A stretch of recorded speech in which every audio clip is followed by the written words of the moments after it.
முத்து கடல் பதித்து மூன்று நெறி வளர்த்து கற்று கலைமிந்து தகையுமே கத்துங்கடல் மீது கலங்களில் விளையாடும் காவலன் தென்பாண்டி மண்டலமே நதியில் விளையாடு மடியில் தமிழ்ந்த தமிழ் தாயின் தலைமகன் தளபதிக்கு இங்கே மாபெரும் பாராட்டு விழா.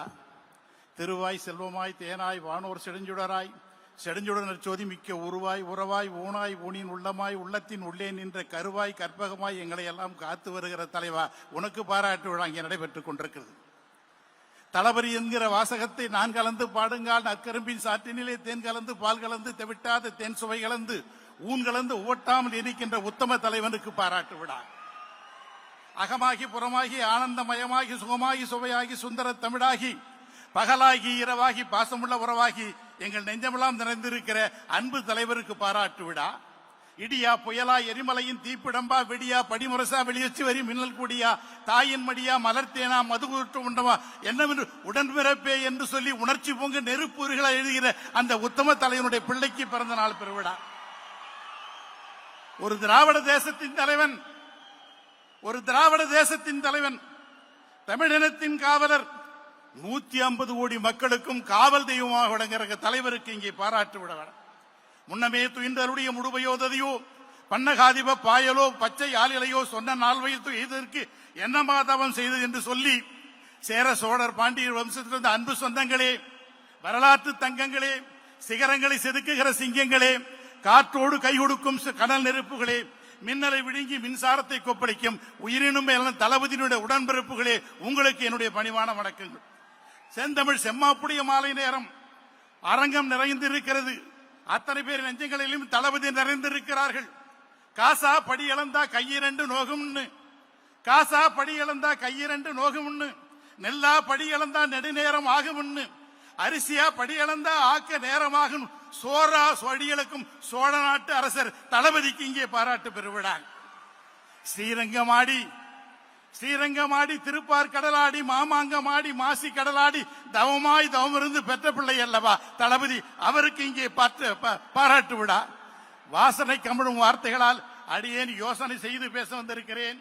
தண்டலை மயில்களாட தாமரை விளக்கம் தாங்க, தண்டலை மயில்களாட தாமரை விளக்கம் தாங்க, கொண்டர்கள் முடிவினேங்க குவளைகன் விழித்து நோக்க, தெண்டிரை எண்ணி காட்டு தேம்பிடி மகரையாடின் வண்டுகள் இனிதி பாட மருதம் விற்றிருக்குமாதோ என்று சொல்ல போல தளபதி நினைத்தால், தலைவரை நினைத்தால் நயகரா நடப்பதை போல் இருக்கிறது.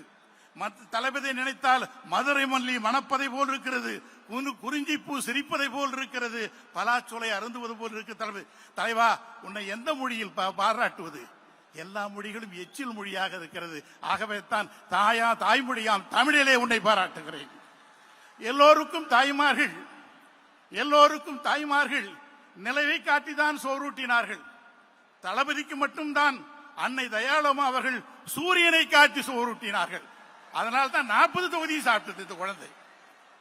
சங்கினால் பால் கொடுத்தால் சந்தனவாய் நோகும்னு, சங்கினால் பால் கொடுத்தால் சந்தனவாய் நோகும்னு, நுங்கினால் பால் கொடுத்தார்களோ தெரியல. தாயின் கருவறையிலே திராவிடத்தின் திசைகளை தேடிய தலைவன் அல்லவா நீ? சூரியனோடு சொக்கட்டா நாடுகிற தலைவா, பன்னுறங்கும் நாவடகா. ஒரு தலைவரை இப்படி பன்னுறங்கும் நாவடகா பனியுறங்கும் பூவடகா, சேர சோழ பாண்டியர் சேர்த்து வைத்த மூவடகன் அல்லவா நீ? பூமணக்க பால் மணக்க புது பொங்கல் நெய் மணக்க வாயார மனதார இன்னும் ஒரு 100 ஆண்டு நீ வாழ வேண்டும் என்றிருக்கிறோம். தும்பைப்பு உடையடகு தோழாத நடையடகு தம்பியரின் படையடகு நம்முடைய தாழம்பு வேட்டி கட்டி தமிழ் போல் சிரிக்கின்ற தங்க தலைவருக்கு இங்கே பாராட்டு விழா.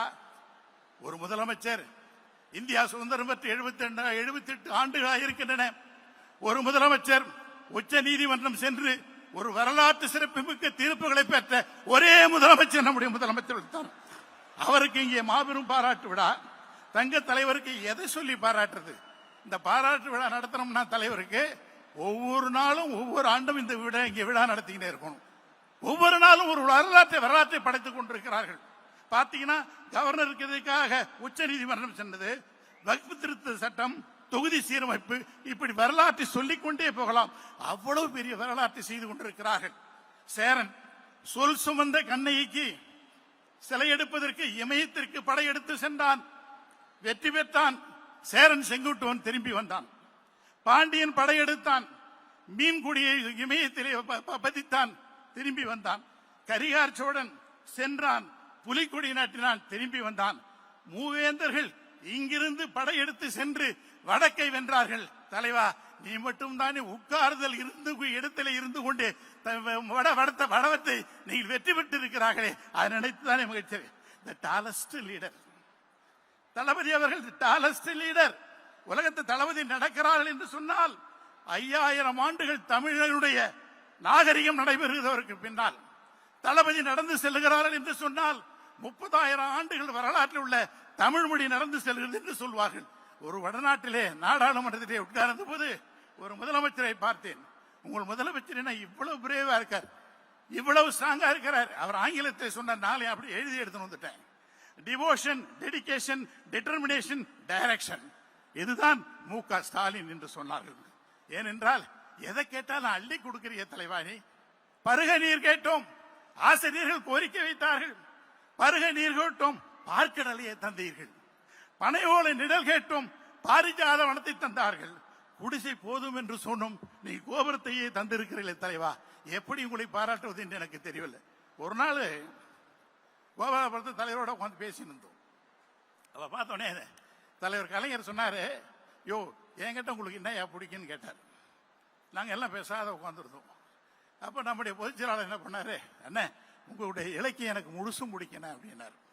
சொல்லியா அப்படின்னாரு. அவரு தான் சொல்ல போவானா எல்லாத்தையும் சொல்ல ஆரம்பிச்சுட்டார். வேலு பார்த்தார், இவன் என்ன பண்ணிட்டான், தலைவருடைய திரைப்படத்தை பூரா ஒப்பிக்க ஆரம்பிச்சுட்டான். நாங்க என்ன பண்றதே தெரியல. என்ன கேட்டாரு, அடியனுக்கு ஒன்னும் தெரியலையானா என்ன, உனக்கு என்னையா பிடிக்கும் சொல்லியனாரு. உங்களுடைய திருவடிகள் பிடிக்கும்னா என்ன, செடியாய வல்வினைகள் தீர்க்கும் திருமாலே நெடியானே வேங்கடவா நின் கோயில் வாசலின் அடியாரும் வானவரும் அரம்பேரும் கண்டிங்கு படியாய் கடந்து உன் பவளவாய் காம்பனே என்று சொல்லி உங்கள் திருவடி பிடிக்கும் நான் சொன்னேன். தளபதி ஓரமா நின்றுதார், இப்படி கை இப்படி கிட்டுதார். தளபதி உனக்கு என்ன பிடிக்கும் பயம் கிட்ட அப்படின்னு கேட்டார். இவர் பேசாத நின்று இருந்தார். நாங்களும் பார்த்தோம் தளபதி என்ன சொல்ல போறாரோ அப்படின்னு பார்த்தேன். தளபதி சொன்னாரு, நண்பர்களே, முளைக்கிற பொழுது துளசி செடி மனத்தோடு பிறக்கும் என்பார்கள். அப்படிதான் தளபதி. தளபதி சொன்னாரு, அப்பா உங்களுடைய தோள்கள் பிடிக்கும்னாரு. என்னன்னு கேட்டேன். 8 கோடி தமிழனும் உங்கள் தோளில் தானே சாய்ந்து இருக்கிறார்கள் என்று சொன்னார்கள். இப்படி உலகத்தில் யாரால சொல்ல முடியும்? சொல்லிக்கொண்டே போகலாம், நேரம் ஆகி போச்சு. தலைவர் எனக்கு சீக்கிரம் முடி, எங்க எல்லாரும் எங்களை சீக்கிரம் விடுறான்னு சொன்னாரு. ஒன்னு வருகிற பொழுது கலைஞருடைய நினைவிடத்துக்கு போனேன். உள்ள போன உடனே கலைஞரும் அறிஞர் அண்ணா உட்காந்து பேசின்னு இருந்தாங்க. நான் போன உடனே என்னை பார்த்து கேட்டாரு, வாயா ஆழ்வார், என்ன ரொம்ப நாள் ஆச்சு அப்படின்னாரு. உடனே அண்ணா பக்கத்துல இருந்து சொன்னாரு, என்ன நீ அவரை போய் ஆழ்வார்னு சொல்ற, அவர் இப்ப திராவிட ஆழ்வார் ஆயிட்டாரு அப்படின்னாரு. யாரையா உனக்கு திராவிட ஆழ்வார்னு பேருச்சு? தளபதி தானே எனக்கு பேரை மாத்தி விட்டாரு அப்படின்னு. ஓ அப்படியா, ரொம்ப மகிழ்ச்சியானாரு. இப்பதான் என் வேலு போனான், இப்பதான் என் மாண்புமிகு அமைச்சர் வேலு போனாருன்னு சொன்னார். நான் சொன்னேன், வேலு இப்பதான் போனான், அவன் டெய்லி இங்க வரானான்னு கேட்டேன். யோ அவன் சொல்லாதியா, அவர் அமைச்சரியானார். உங்களுக்கு அமைச்சராக எங்களுக்கு அவன் தானே அப்படின்னு. அவர் சொன்னாரு, அண்ணா இப்ப தளபதி பாராட்ட போறோம், நீங்க ஏதாவது சொல்லி கொடுங்களான்னு கேட்டேன். அவர் சொன்னாரு, அறிஞர் அண்ணா அவர்கள் சொன்னார்கள், உனக்கு இது பிடிச்சிருக்குமான்னு கேட்டார். புறநானூறு தெரியுமான்னு கேட்டார். சரி தெரியும்னா. தெரியும், எனக்கு அவ்வளவு தெரியாதுன்னா, ஒரு பாட்டு 2 பாட்டு தெரியும்னா என்ன. ஐயோ அதுல பார்த்து கோவூர்கிழார் சோழர் நலங்கிலி வீரத்தை பற்றி ஒரு பாட்டு இருக்குது ஏன்னார். அந்த பாட்டு எனக்கு தெரியலன்னு சொன்னேன். அப்புறம் அவர் உடனே தலைவர் சொன்னாரு, துஞ்சா கண்ணா வடபுலத்து அரசேன்னு சொன்னார். இதான் அந்த பாட்டினுடைய கடைசி வரி. அது என்ன பொருள்னா, வெற்றி மேல் வெற்றிகளை குவிக்கும் சோழ மன்னனை கண்டால் வடபுலத்து மன்னர்கள் நடுநடுங்கி போவார்களாம். ஏன்னா சோழனுக்கு பின்னால் சேரன் வருவானோ, சோழனுக்கு பின்னால் பாண்டியன் வருவானோ என்பதை, தூக்கம் என்பதை தொலைத்து விட்டு நிற்பார்கள் என்று. இன்றைக்கும் அப்படித்தான் தமிழ்நாடே படையாக நிற்கிறது, வடக்கு படபடத்து நிற்கிறது தலைவா. அடுத்தது கலைஞர் அண்ணா என்னென்ன பேசுறது அப்படின்னு கேட்டேன். உமிழ்நீரும் தமிழ் நீராய் சுரக்கும் தம் வேர்களுக்கு தாய்ப்பால் ஊட்டிய பாட்டுடை தலைவன் அல்லவா தலைவர். மந்திர சொல்லுக்கும் மகுடி வார்த்தைக்கும் சுந்தர தமிழுக்கும் சொந்தக்காரர் அல்லவா. சொக்க வைக்கும் சொல்லடகும் சொற்போரில் மற்றவரை சிக்க வைக்கும் பேரிடு கொண்ட பெருந்தகை அல்லவா. மயங்க வைக்கிற மந்திர தமிழாய ஆன்மாவை அந்திவானத்தில் ஆட வைக்கிற தலைவர் அல்லவா. யாப்பிலா பாடல் ஏனும் யார் தரும் கவிதை ஏனும் மாப்பலா போல் மடியில் வாங்கி காப்பலா தமிழர் நெஞ்சில் காலமெல்லாம் வீட்டிருக்கும் மூப்பிலா தமிழ் முத்தமிழறிஞரை பார்த்து கேட்டேன், தளபதியை வாழ்த்த போற என்ன சொல்றீங்கன்னு கேட்டேன். என்னுடைய நூல்கள் பூரா படிச்சிருக்கிறேன்னு கேட்டார். படிச்சேன்னு சொன்னேன். அப்பதான் சொன்னாரு, அதுல ஒரே ஒரு பாட்டியா, அது அப்படியே தளபதிக்கு பொருந்தியது.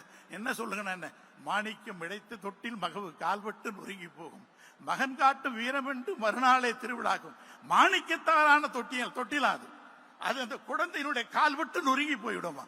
அப்படித்தான் என் தளபதி செய்கிற சாதனைகள் ஒவ்வொன்றும் சொல்ல முடியாது இருக்குதுனார். அடுத்தது பெரியார் திடலுக்கு வந்தேன்.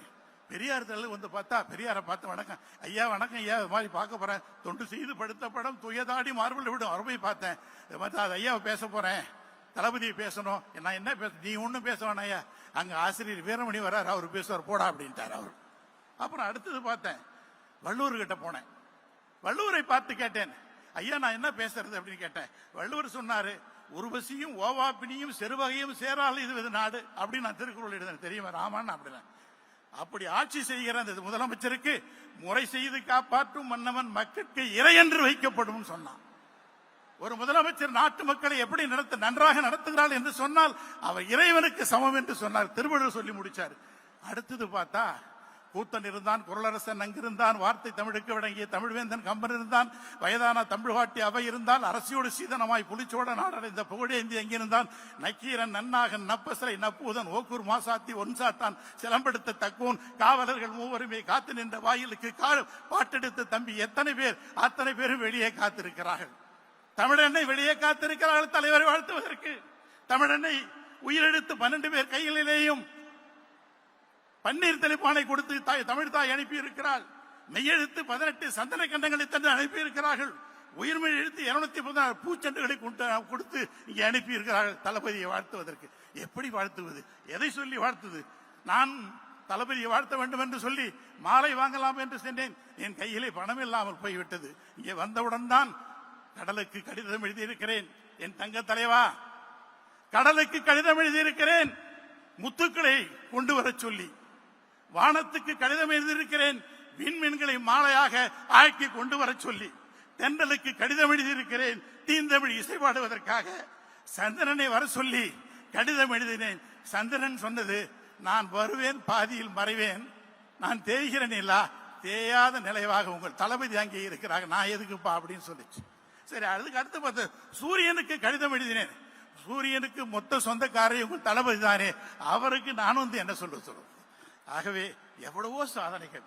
இந்த அரங்கத்தை வேலு முழுசா கொடுத்துட்டான்னா இதுக்கு ஆண்டு முழுதும் விழா நடத்தலாம். அப்படி ஒவ்வொரு நாளும் ஒரு வரலாற்றை பதிப்பித்துக் கொண்டிருக்கிறீர்கள் தலைவா. இந்திர விழாவில் கோவலனும் மாதவியும் மீட்டிய யாழ் கிடைத்தால் உங்களை காணல் வரியில் நான் பாடுவேன். இளங்கோவடிகள் எழுத்தானே எனக்கு கிடைத்தால் உங்கள் காவியத்தை உங்களை நான் பாடுவேன். எப்படி உங்கள் தோள்களில் ஏறி நின்றால், உங்கள் தோள்களில் ஏறி நின்றால் சூரியனையும் சந்திரனையும் நாங்கள் தொட்டு பார்க்கிறோம் தலைவா. எங்களுக்கு எப்படிப்பட்ட மகிழ்ச்சி எல்லாம் நீங்கள் ஒவ்வொரு நாளும் தந்து கொண்டிருக்கிறார்கள். சூரியனுடைய ஆயுள் உங்களுக்கு, சூரியனுடைய ஆயுள் உங்களுக்கு, பிரபஞ்சத்தினுடைய ஆயுள் உங்களுக்கு, ராஜராஜ சோழன் ஆயுள் உங்களுக்கு, தஞ்சை பெரிய கோயில் ஆயுளோடு இருக்கிறது. ஷாஜகான் ஆயுள் தாஜ்மஹாலை போல இறைவன் ஆயுட்காலம் வரை நீங்கள் இன்னும் பல்லாண்டு பல்லாண்டு பல்லாயிரத்தாண்டு வாழ வேண்டும் என்று சொல்லி வாய்ப்புக்கு நன்றி பாராட்டி விடைபெறுகிறேன். நன்றி, வணக்கம்.